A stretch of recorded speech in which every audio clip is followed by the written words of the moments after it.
Vous n'allez peut-être pas me croire, mais parfois, lorsque j'ai tort, je suis assez content.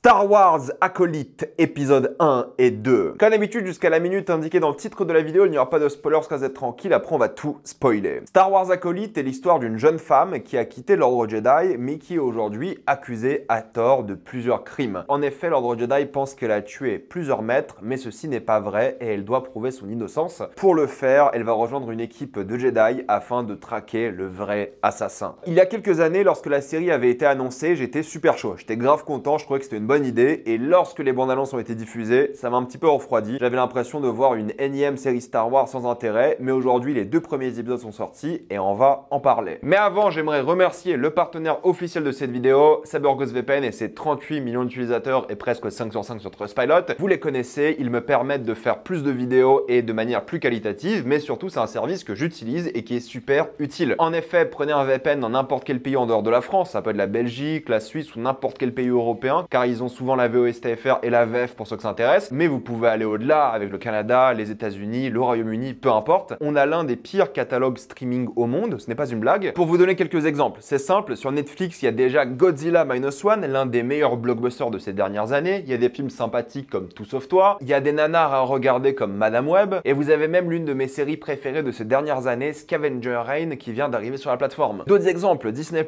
vous avez Pauvre Créature qui est déjà disponible, l'un des meilleurs films de cette année, ça fait trop plaisir de le voir. Et sur Max, qui arrive dès la semaine prochaine en France, vous pouvez avoir Iron Claw qui est vraiment génial, que personne n'a vu en salle, et Dune 2 qui est déjà disponible. En plus de ça, si vous êtes un gros consommateur de YouTube comme moi, vous pouvez avoir YouTube Premium pour beaucoup moins cher et ça change la vie. Pas de publicité, ça c'est trop bien, et vous pouvez regarder et surtout écouter YouTube avec votre téléphone dans la poche par exemple, en plus des nombreuses musiques et tout. Vous prenez un pays de l'Union Européenne, la Roumanie, la Bulgarie pour que ce soit moins cher et simple d'accès, ou même au-delà, la Turquie, l'Argentine, l'Inde, le Pakistan, où c'est encore beaucoup moins cher. Vous serez bien plus en sécurité avec un VPN que sur la Wi-Fi de l'université, de la bibliothèque, de l'hôtel ou même chez vous. Vous pouvez partager un compte avec 7 personnes au total. C'est disponible sur tous vos appareils préférés et c'est super simple d'utilisation. En quelques clics, vraiment tout le monde peut le faire, peu importe la machine. Vous pouvez essayer par vous-même, car vous êtes satisfait ou remboursé sous 45 jours et vous avez une assistance technique en français 24h/7. Utilisez le lien dans la description et dans le commentaire épinglé afin de vous abonner à CyberGhostVPN et bénéficier de 83% de réduction plus 4 mois gratuits. Foncez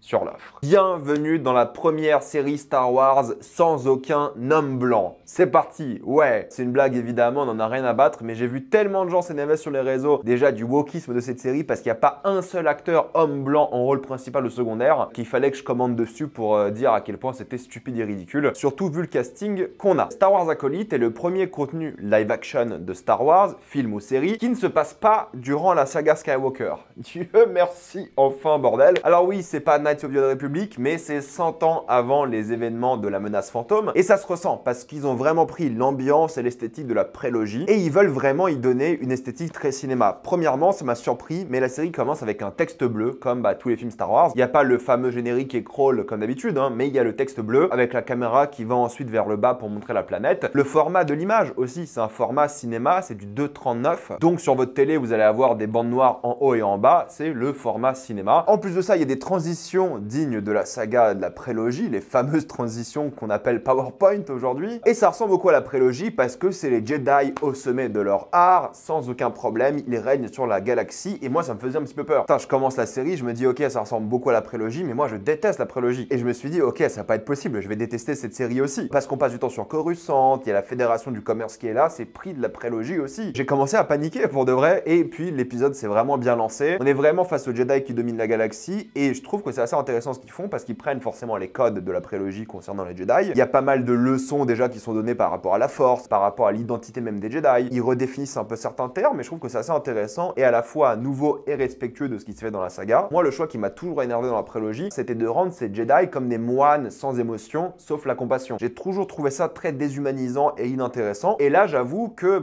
j'avais un petit peu peur de ça parce que tous les Jedi que tu vois, ils sont très mono-expressifs, les acteurs n'ont pas l'occasion de jouer et ça commence un petit peu comme ça. ça, mais plus t'avances, plus tu remarques des imperfections, plus tu vois que les émotions prennent un peu le dessus. Du coup, on est face à une prélogie qui avait beaucoup de Jedi, qui était très mono-expressif et très simple, on va dire. Ah, déjà, là, on voit un petit peu des changements d'émotions, on voit un peu les faiblesses de chacun des Jedi, parce qu'on va suivre une équipe, j'en parle après. Et j'avais vraiment peur que ce soit juste toujours les mêmes, l'ordre Jedi classique, et en fait, non. Tu vois qu'il y a déjà beaucoup d'humanité dans ces différents Jedi, ils ont des émotions, ils ont des relations maître-apprenti ou même père-fille, t'as l'impression. Il y a une petite discussion sur un tatouage, par exemple, qui est assez intéressante et qui est un peu bêtement touchante, mais ça marche bien, justement, dans le propos de l'œuvre. Donc, ils sont allés chercher l'humanité chez les Jedi, et je trouve que c'est une vraie bonne idée. Parce que les moines, franchement, c'est pas intéressant, et c'est cool de voir des humains auxquels tu peux t'identifier, qui sont des Jedi, parce qu'être un Jedi, c'est un peu leur travail, avant tout, entre guillemets. Et c'est ça que je trouve intéressant, c'est qu'ils existent en dehors de cette qualité qu'ils ont, ou ce travail qu'ils ont. Et c'est ça qui est cool, c'est qu'ils vont utiliser la force régulièrement, pour les choses les plus classiques. Tu vois qu'ils se battent différemment, il y a beaucoup d'arts martiaux, entre guillemets, dans l'œuvre, et tu vois la maîtrise qu'ont les Jedi par rapport aux opposants. Tu vois à quel point ils sont calmes, posés, ils sont techniques, et tu vois qu'ils ont un entraînement. Mais en même temps, ils sont imparfaits et émotionnellement, et physiquement, et c'est pas parce qu'ils peuvent lire les pensées que c'est forcément la bonne chose à faire. Et j'aime bien parce qu'ils sont en train un peu de détruire le mythe du Jedi, j'ai l'impression, petit à petit, et je pense que ce sera vraiment le propos de l'œuvre, c'est comment détruire l'ordre Jedi de l'intérieur. Et pour gagner contre l'ordre Jedi, c'est pas par des épées laser ou des blasters, comme ils disent dans la série, mais c'est d'un point de vue idéologique et presque philosophique, et je pense qu'ils vont vraiment utiliser l'ordre Jedi et le détruire, le démystifier le plus possible, pour justement que les Sith prennent le dessus. Bon, là on est qu'aux 2 premiers épisodes, on n'a pas trop d'informations, mais c'est comme ça que moi je vois la série se lancer. Mais vu que c'est des gardiens de la paix et une sorte de police de l'espace, eh bien ils enquêtent, comme des détectives, et c'est ça la série. C'est une enquête qui va d'après moi mettre et les personnages et les Jedi face à leurs propres lacunes et le mythe qu'ils ont construit de la République. C'est là qu'il y aura plusieurs personnages, dont un interprété par Amandla Stenberg, que moi j'avais beaucoup aimé dans le film The Hate You Give. C'est vraiment là que j'ai vu son talent d'actrice, et elle joue le personnage principal. D'ailleurs, elle joue 2 rôles, c'est pas un spoiler, c'est montré dans la bande-annonce et tout, et elle joue 2 rôles de manière complètement différente, mais en même temps il y a quelques similitudes, tout de même, c'est obligatoire, et elle arrive à avoir une sorte de complicité avec elle-même, ce qui est assez particulier et réussi. Pour le coup, en termes de montage, là ils ont fait un bon travail, et c'est une ancienne Jedi qui a quitté l'ordre Jedi, donc ça fait évidemment penser à Ahsoka par exemple, mais c'est surtout un personnage avec un passé, des traumatismes, on en parlera surtout en spoiler, et c'est le personnage principal. Et je trouve que c'est réussi. Pour l'instant, t'y crois, tu t'y attaches, et t'aimes bien les 2 personnages qu'il interprète. Mais le casting est top. Lee Young-jae, que vous avez sûrement reconnu de Squid Game, est présent. Il joue l'un des maîtres Jedi de l'ordre et de la série, et il a un vrai charisme. Alors l'accent, il aide, je trouve, mais ça lui donne un côté très calme, mais à la fois bon, qui a de la compassion et très humain, mais j'adore son personnage aussi pour le coup. Il y a plein d'autres acteurs, je vais pas tous les citer, comme Daphne Keane, que vous connaissez sûrement de Logan ou His Dark Materials, qui joue l'une des apprentis, mais le but de l'histoire, c'est d'avoir tous ces personnages interagir entre eux, et je trouve que les acteurs font tous un bon travail, même si, bon, c'est pas le genre de série où ils auront des performances de dingue, on est d'accord, c'est pas le but de ces séries-là. Peut-être ça va changer dans les épisodes qui vont arriver, mais pour l'instant, c'est pas le but de la série, et c'est pas grave. Du moment qu'ils font le taf, on s'en fout s'ils sont nommés à des Emmy ou pas. Mais ce que j'aime beaucoup, c'est que mine de rien, je trouve que les dialogues sont plutôt bien écrits, parce que les personnages ont une vraie alchimie entre eux, ils sont déjà un petit peu développés, tu vois dans quelle direction va aller leur arc narratif, tu peux déjà deviner un peu comment les personnages vont finir à la fin de la série, en tout cas t'as des théories déjà, et il y a des petits détails dans le sens où ils s'excusent constamment, tu vois, ils sont vraiment imparfaits, ils se rendent compte que parfois les règles Jedi sont un peu trop pour des humains. Et justement, c'est ce système-là qui, je pense, va beaucoup en oppresser, et ils s'en rendent même pas compte pour l'instant. Ils s'en sortent bien parce qu'en plus, ils développent l'univers de manière intelligente, que ce soit le côté un peu prison avec de la drogue et des créatures qui utilisent vraiment leurs caractéristiques physiques, ce qui n'est pas le cas souvent dans Star Wars. On se détache un peu du côté 100% humanoïde. Déjà en 2 épisodes, il y a plein de décors, plein de planètes différentes qui sont vraiment bien foutues. C'est pas le volume, du coup, t'as une vraie profondeur de champ, et t'as même l'impression que c'est des peintures. Vous savez, les fameuses matte painting, comme à l'époque de la trilogie originale, t'as vraiment cette impression-là que c'est une peinture qui a été mise devant. C'est sûrement un fond vert, mais ça rend bien. Tu vois la profondeur, tu vois les différents décors, il y a un éclairage qui est bien réussi, et la photo est plutôt belle, quoi. C'est pas une lumière monochromatique débile. Je suis désolé d'être surpris que Star Wars nous sorte de la qualité visuellement et techniquement. Alors, en termes de mise en scène, c'est très académique. Oui, il y a quelques scènes d'action, d'arts martiaux et tout qui sont pas terribles en termes de caméra, mais bon, c'est pas une série d'action non plus. C'est presque une série de thriller, quoi, on va dire ça comme ça. Ou en tout cas d'enquête si vous préférez, mais c'est académique, efficace, simple, et ça rend bien. Et ce que j'aime bien, c'est que dans l'esthétique, ils ont réussi à mélanger un peu le montage et les visuels pour rendre la force magique et mystique. J'ai toujours détesté le côté science-fiction de la force où on dit ok, la force ça peut faire X et Y choses, et si tu sors de ce carcan-là, les gens gueulent. Star Wars épisode 8, vous connaissez. Mais ça, j'ai jamais aimé. Pour moi, la force est censée pouvoir tout faire en fonction du scénario et si c'est logique par rapport au personnage. Et ça, ils le font ici, et je trouve que ça donne un côté moins science-fiction et plus fantastique, magique, mystique que j'aime beaucoup. Sans parler des idées un peu philosophiques et politiques qui ont l'air déjà déjà d'être présentes dans la série qui vont sûrement nous surprendre dans les épisodes qui viennent. Il y a aussi un petit peu d'humour et j'aimerais juste qu'on ressente un peu plus le voyage. Vu que c'est une enquête et qu'ils vont de planète en planète, j'aimerais juste qu'on ressente un peu plus l'ambiance dans le vaisseau, que les épisodes soient un peu plus longs. Bon, c'est trop tard évidemment, mais 35 minutes par épisode, c'est juste pas assez, je trouve.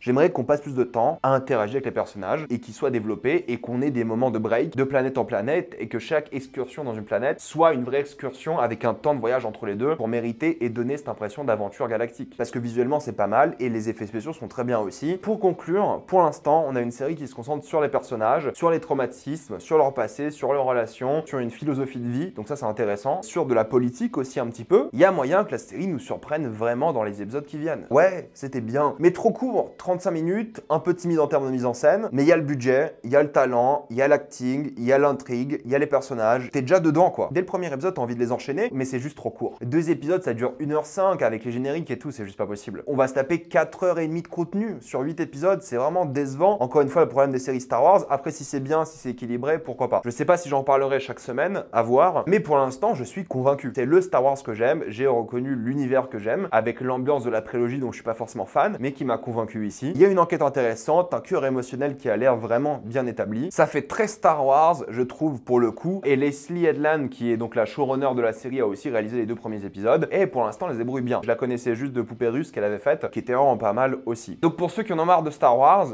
tentez, ça vaut le détour pour l'instant, c'est vachement cool et je peux la conseiller, c'est une bonne série pour l'instant. Et ceux qui n'aiment pas Star Wars, honnêtement, ça peut vous intéresser aussi, je pense. Maintenant, on va passer en spoiler.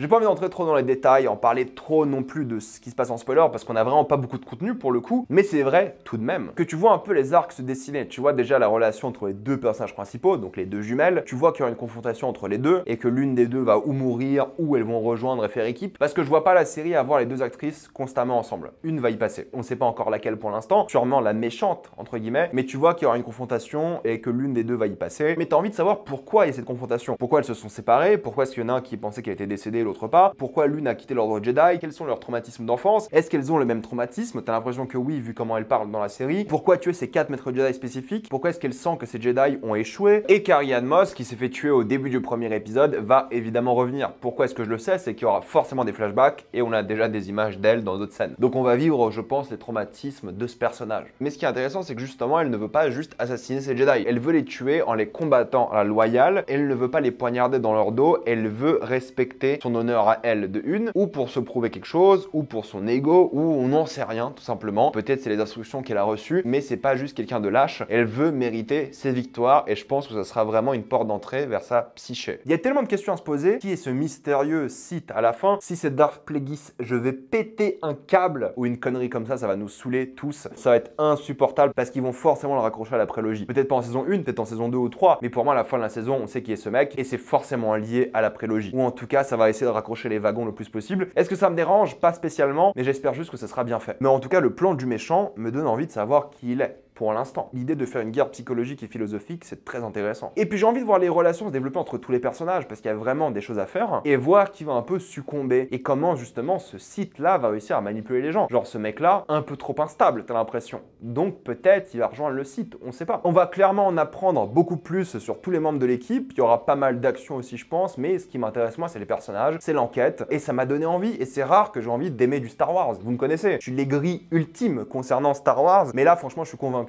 Et pour l'instant, ça a mis des bonnes bases pour la suite de la saison qu'on a tous hâte de découvrir maintenant, j'imagine. Mais je pense que la série va aller dans le drame et qu'elle va vraiment nous surprendre de ce point de vue-là. Et il y aura pas mal d'émotions aussi, je pense. Mettez-moi dans les commentaires ce que vous en avez pensé. Avez-vous adoré ou détesté? Quelles sont vos prédictions aussi? Pourquoi pas, j'en ai lancé quelques-unes rapidement comme ça. Mais avant de quitter cette vidéo, pensez à utiliser le lien dans la description et dans le commentaire épinglé afin de débloquer toutes les plateformes de streaming en toute accessibilité et sécurité. Tout ça pour 2,03€ par mois plus 4 mois gratuits. Foncez sur l'offre et pensez aussi à vous abonner à la chaîne pour voir les prochaines vidéos. Mettez un j'aime à cette vidéo, ça aide beaucoup la chaîne. Et suivez-moi sur tous mes réseaux pour plus de contenu exclusif. Moi, je vous dis à la prochaine fois. Salut à tous.